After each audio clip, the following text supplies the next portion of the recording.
હાલો દોસ્તો, જય શ્રી કૃષ્ણ। તમે અવાજ જે સાંભળી રહ્યા છો, તમે સાંભળો અવાજ। આ અવાજ રાતનો આવે છે। અહીંયા રાત્રે જ્યારે હું રસોઈ બનાવતી હતી ત્યારે અમારી વાડીએ સુજલના પપ્પા છે, ચાવડા સાહેબ, એમના મિત્ર આવ્યા હતા। તો મેં એમને ફોન કરીને બોલાવ્યા, કીધું અહીં હાલો તો અહીં કંઈક અવાજ આવે છે એમ। જો આવી જ રીતના અવાજ આવતો હતો તો એમણે આવ્યા, બત્તી કરી, જોયું બધે, એ ક્યાંય તો કાંઈ નથી, કંઈક બિલાડી હશે। તે કીધું બિલાડીનો અવાજ તો આવો આવે નહીં। પછી ઘણી બધી બત્તીને એવું કર્યું આપણે, તો હવે તમે સાંભળજો, તમને અવાજ સાંભળવા મળશે। જો આવું બોલે છે એ હેઠ, અને આ ટીંડી છે આપણો, એને પણ હક નથી થતું। રાત્રે આવો જ અવાજ આવતો હતો, અને જો કે મને બીક લાગી ઘડીક તો મને બીક લાગી, કીધું શું છે એમ। તો તમે લોકો જાણો છો અવાજ શેનો છે? જો બોલે। અને અમારો ટીંડી જે છે એ પણ એને અવાજને સાંભળી અને ભણે છે। જો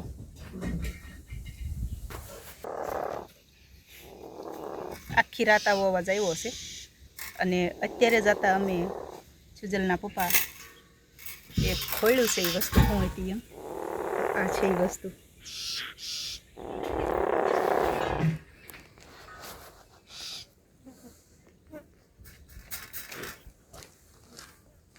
જો કેટલી ડેન્જર વસ્તુ છે, જે એના દાંત જોવો તમે।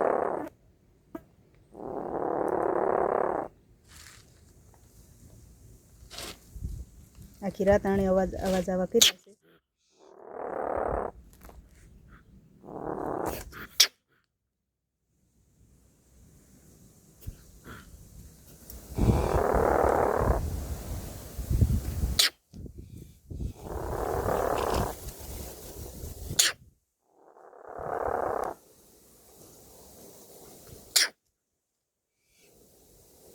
કેવું બોલી રહ્યું છે?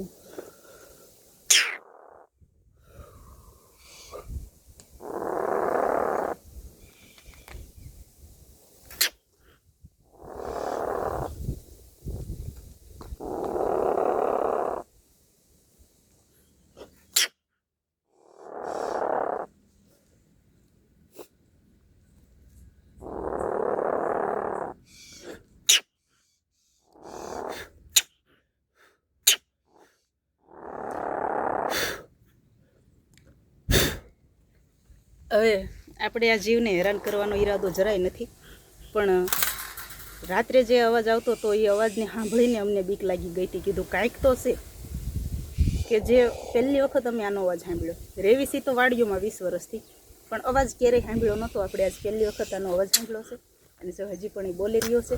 આપણે એને પકડ્યું છે, અને હવે આપણે એને મેકવા જવાનું છે, કારણ કે અમારે અહીંયા તો જો અમારો ટીંડી છે, જો આ ટીંડી છે એ, અને આ અમારું આ બાથરૂમ છે, એની ઉપર બિલાડા રહે છે। આ લીમડા ઉપર ને ઓલી જ બધી જાળી રહીને ને બધે બિલાડા રહે છે, એટલે આને કોઈ જાતનું નુકસાન ન પહોંચાડે એટલે આપણે એને આની અંદર રોટલો મેક્યો એટલે તરત આવી ગયું છે, કારણ કે એ આખી રાત ભૂખ્યું હોય છે।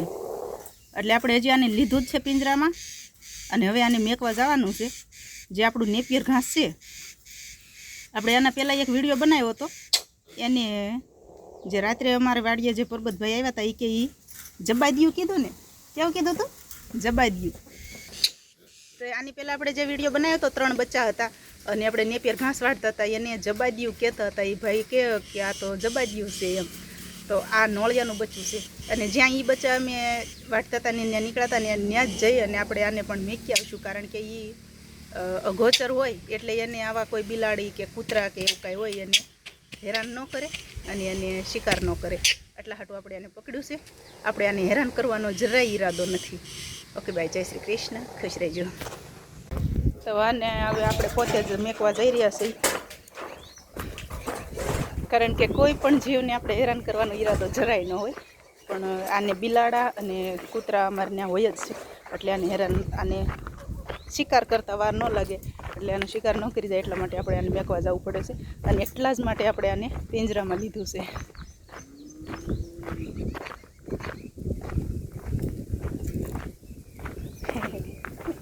માંડવી પણ આપણી જો આજે 1 મહિનો થઈ ગયો છે.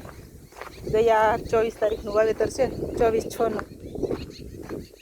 ટપક ખાલી પાથરી હતી, પછી વરસાદ આવી ગયો તો એટલે ટપક કાંઈ આપણે ચાલુ કરવાનું નહોતું થયું. અને આવી કંઈક રીંગણી છે આપણી, એ મસ્તીની રીંગણી છે. અરે બોલે છે પણ જો, આ બોલે છે. દેખાય છે કેવું એ બોલ્યું. આપણે હું તને બચાવવા જાઉં છું, તને કાંઈ તકલીફ નથી કરવાની, ખીજામાં હક નથી હોય ને, એને બીક લાગતી હશે ને કે ક્યાં મને લઈ જતા હશે એમ.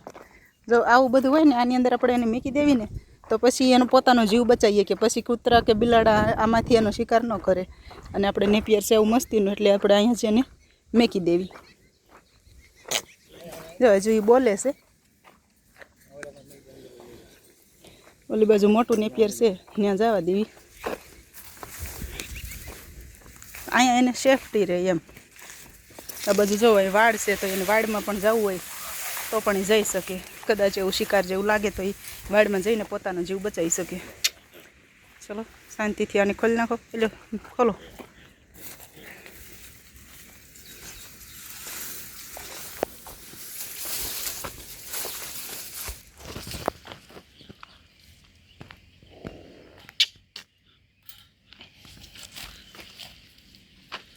હાશ આઝાદ થઈ ગયું છે હવે. જો કેવું દોડ્યું એ. એને પણ ખબર પડે કે આપણે આની અંદર જતા રહેવી એટલે પોતાની સેફટી રહેશે એમ. હવે એને ભગવાન આજુ નરવું રાખે. જો તમને પણ કોઈક આવો જીવ મળે તો આવી રીતના એને જીવ બચાવવાની કોશિશ કરવાની. કારણ કે બિલાડા અને કૂતરાઓને તો શું જોતું હોય, આવો શિકાર જ જોતો હોય. એટલે આપણે એનો જીવ બચાવ્યો છે એક. કારણ કે જો એની માં હોત ને તો આવી હોત, પણ આણે આખી રાત આવી રીતના અવાજ કર્યો છે છતાંય કોઈ આવ્યું નહીં. એટલે આપણે એને ત્યાંથી પિંજરામાં લઈ અને અહીં મેકવા આવવું પડ્યું. કે ભાઈ જય શ્રી કૃષ્ણ, ખુશ રહેજો.